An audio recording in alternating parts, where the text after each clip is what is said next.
झेलम का युद्ध समाप्त हो चुका था, पर भारत को अपनी मुट्ठी में लेने की कोशिशें अभी समाप्त नहीं हुई थी। अलेक्जेंडर का सेनापति सेल्यूकस अलेक्जेंडर के इरादे लेकर लौटा था और अब भारत की सुरक्षा की एक ही आशा थी, मगध, जहां का सम्राट था नंदवंशी धनानंद। और धनानंद के दिन का प्रारंभ थोड़ा विचित्र था।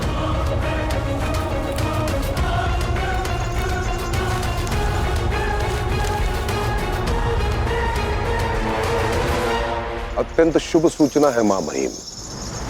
गुरु की कथा का अंत हुआ, अध्याय समाप्त। जानते हो बाल कटने पर फिर से क्यों आ जाते हैं? क्योंकि उनकी जड़ खाल में होती। खाल खींच तो बाल कभी नहीं आएंगे।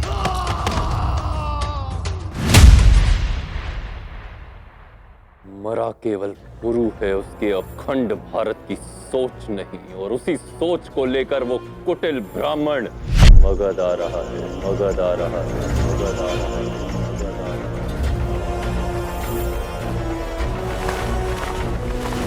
क्या कहते हैं आप ब्राह्मणों में कि शास्त्र सोच को जीवित रखते।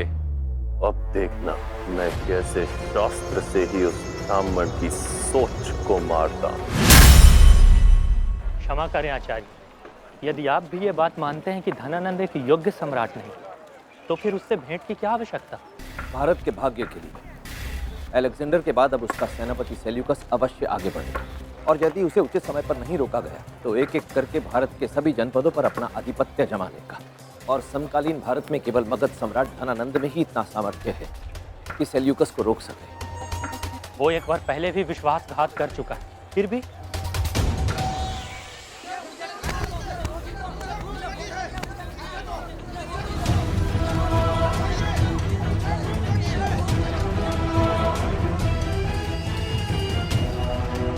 विवश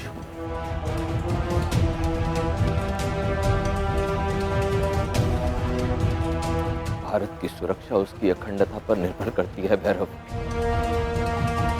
और अपने इस महान देश को सुरक्षित अखंडित रखने के लिए अपना मान सम्मान तो क्या, मैं अपने प्राणों की आहुति देने को भी सज्ज हूं। अपने हृदय में भारत की सुरक्षा की आस लिए हमें आज मगध को जागृत करने का प्रयास करना होगा, क्योंकि यदि आज मगध नहीं जागा तो आने वाले इतिहास के पृष्ठों से भारत देश का नाम लुप्त हो जाएगा। धनानंद को समझना होगा। पर धनानंद जैसा अहंकारी आपकी बात मानेगा क्यों? अहंकार तो किसी का भी नहीं टिकता भैरव, फिर वो चाहे धनानंद जैसा कोई मनुष्य हो या फिर संपूर्ण जगत को जीवन प्रदान करने वाला यह सर्वशक्तिशाली सूर्य, क्योंकि जब सूर्य भी अपने तेज के अहंकार में चूर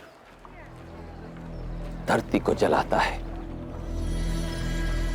तो इस पर ग्रहण लगाने चंद्र अवश्य आता है। चंद्रगुप्त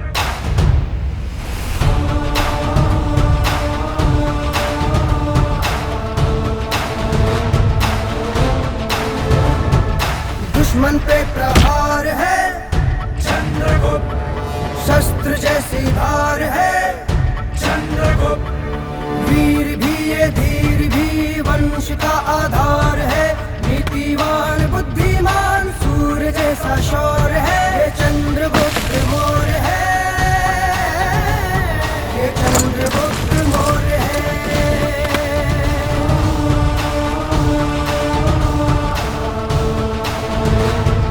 चंद्रगुप्त मौर्य, चंद्रगुप्त मौर्य, चंद्रगुप्त मौर्य, चंद्रगुप्त।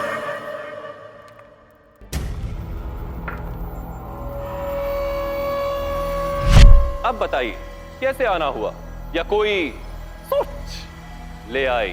सोच भी और सूचना भी। ये मेरा सौभाग्य है और आपकी बात मैं अवश्य सुनूंगा, किंतु आप शास्त्रार्थ के अवसर पर आए हैं और मैं चाहूंगा कि आप इसमें भाग लेकर मुझे अनुग्रहित करें। मैं धनानंद आपको वचन देता हूं कि आज आपकी सोच में कोई बाधा नहीं आएगी।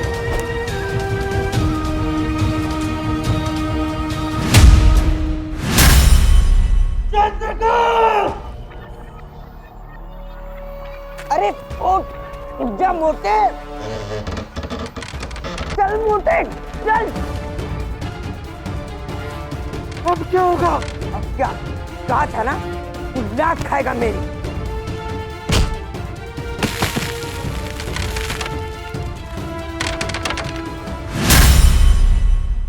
उठो मोटे, उठ जा। अंततः आ ही गया पकड़ में। चंद्र को मुट्ठी में भरने का प्रयास सभी करते हैं, पर पकड़ कोई नहीं पाता।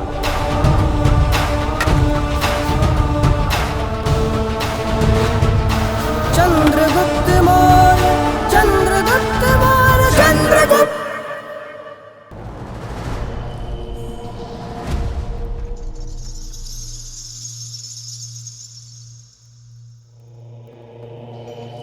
सुना है जहां चार बर्तन हो वहां आवाज होती ही है, और जहां ब्राह्मण इकट्ठा हो जाएं वहां वाद विवाद होना निश्चित है। परंतु आश्चर्य, यहां सब मौन है।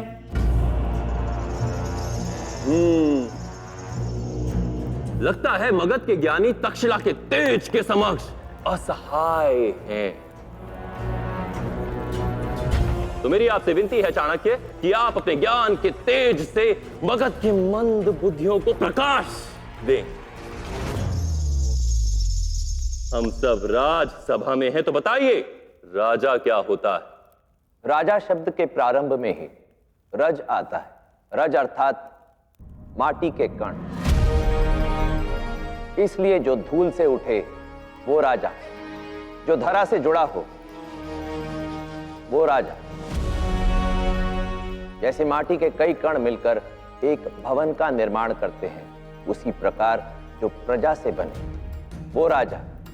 इसलिए एक राजा का परम कर्तव्य होता है कि वो सदा अपनी प्रजा से जुड़ा रहे, क्योंकि मगध के ज्ञानियों, ये तक्षशिला मगध के किस दिशा में पड़ता है? तभी मुझे लग रहा है आज सूर्य पश्चिम से उगा है। आचार्य चाणक्य ने तो गंगा के तट पर बसे मगध में अपनी सोच की उल्टी गंगा बहा दी।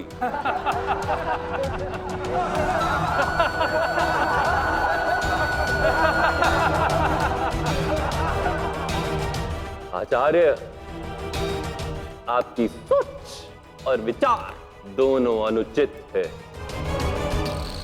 राजा का सत्य मगध की सभा आपको बताएगी। वल्लभ, राजा क्या है?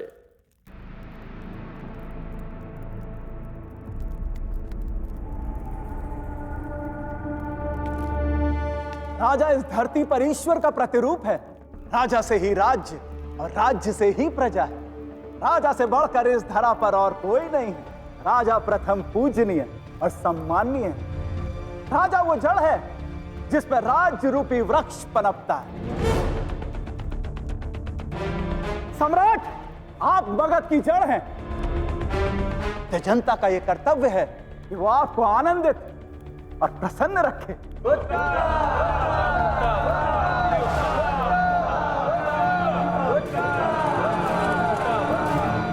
वल्लभ, कोई इससे विपरीत सोच रखता हो तो उसे क्या कहेंगे?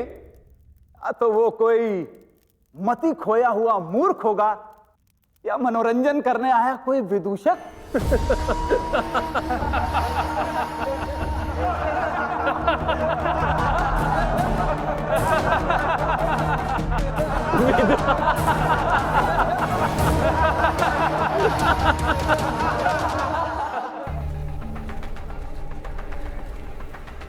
ये सब कहाँ गए?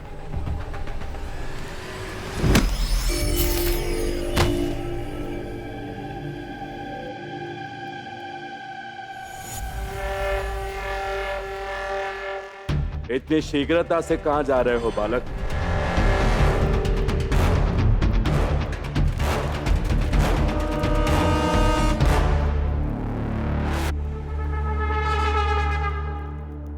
चोर चोर, कोई पकड़ो, मेरे फंड चुरा कर भाग रहे हैं।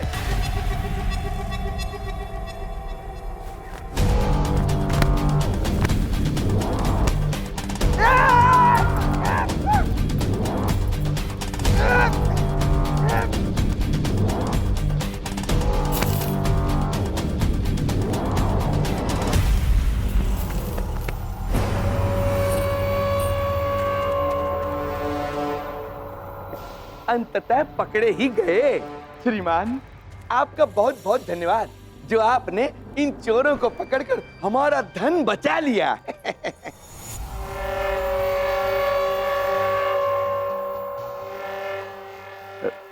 श्रीमान, लाइए हमारे पर्ण, हम चलें। अरे छोड़ो। ये कौन है? पुत्री है हमारी और इसी के विवाह के लिए एक एक पर्ण एकत्र कर रहे हैं हम। तो लाइए हमारे पर्ण। चल छोड़ो मुझे। चल, तुम ये उचित नहीं कर रहे हो। पुत्री की चिंता थी ना तुम्हें, अब दूर कर दी। ले जाओ उसे। मल्ल, सुविधा को छोड़ दो अन्यथा।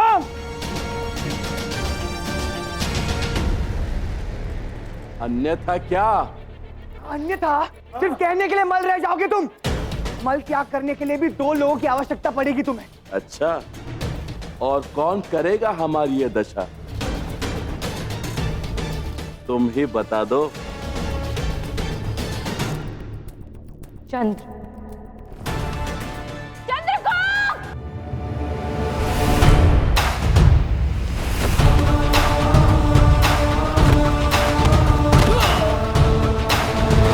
यदि तुम सब मुझे चित्त करके इस चक्र को पार कर सके तो ये धन तुम्हारा।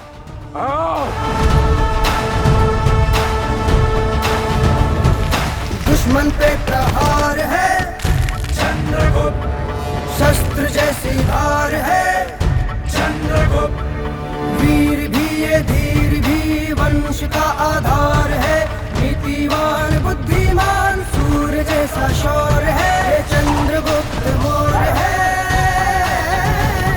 ये चंद्रगुप्त मौर्य है,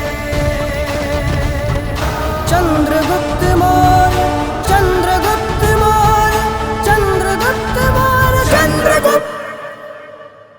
अब ये खेल यहीं समाप्त करें या फिर कोई और भी शेष है बंधु?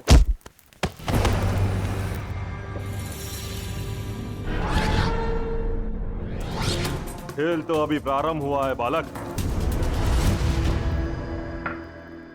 ये कोई खेल नहीं है सम्राट, अपितु एक महत्वाकांक्षा है जो मगध समेत समस्त भारत को अपना खिलौना बनाने को उत्सुक है। अलेक्जेंडर की मृत्यु के पश्चात उसका सेना नायक सेल्यूकस न केवल मगध अपितु समस्त भारत के भूमंडल पर मंडरा रहा सबसे बड़ा संकट है। उसने पौरव नरेश पुरु की हत्या कर दी है। नहीं समझे मूर्ख ब्राह्मण, पुरु की हत्या भी धन के कारण हुई। हाँ, मैंने ही पुरु का अंत किया। यत्र तत्र सर्वत्र धन है, मैं हूं, मगध है।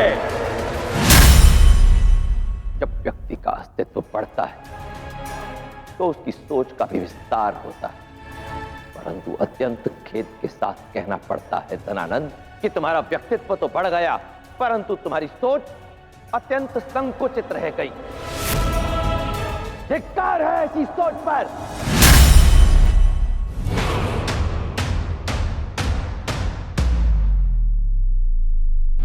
बहुत अभिमान है ना अपने इस शिखा पर। आज तुझे ज्ञात होगा कि तेरा और तेरी शिखा का वास्तविक स्थान क्या है।